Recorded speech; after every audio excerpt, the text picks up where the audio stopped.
All right, Scott. So I have a lot of clients that are looking right now, and I've heard of an option that can be incredibly helpful to Buydown. How does that work?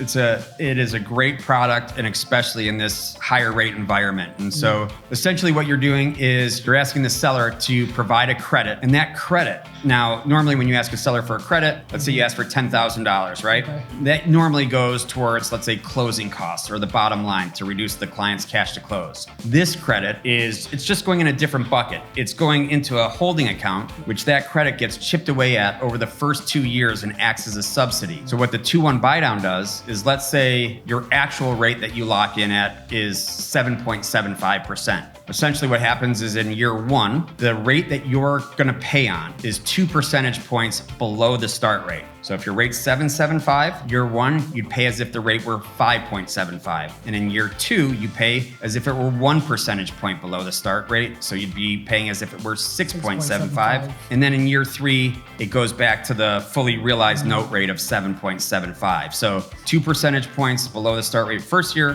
1 percentage point below the start rate the second year. And again, that credit that the seller provides acts as a subsidy to get that lower rate, to get that payment lower in that instance. Now, here's the other beauty of this program too. And again, this is to provide temporary relief. So the thought is that, hey, within the next 2 years, rates should come down enough where we'll be given the opportunity to refinance and it'll make sense. Yeah, so what happens if you refinance in a year? Correct, great question. This is the best part of this program too. Is let's just say after year one, you've used 6,000 of that $10,000 credit. So you got $4,000 remaining. And the time is right to refinance. That $4,000 just doesn't disappear. You'll actually be able to take that remaining credit and either apply it towards the principal balance, so just reduce your principal by that much, or you can use it towards closing costs. So that credit stays in place and it's, you can use it again. So it just doesn't disappear, which is really nice for the buyer. So halfway through this 2-1 Buydown, you have an opportunity to refinance. You can take that credit and apply it to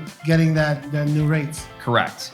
That's good to know. Great option. And for the buyer too, listen, let's just say they're buying a house that's $500,000 and, you need to build in this credit. Well, maybe you have to build that credit into the price. So you price it then at $510,000. So the seller still gets their bottom line after they give the credit of $500,000. The buyer's paying $10,000 more, but what they're going to save in interest over those first 2 years, it's worth its weight in gold, especially compared to $10,000 in equity and a purchase price. Yeah, which makes sense. In this market, you'll get that back in a couple months at the rate we're going.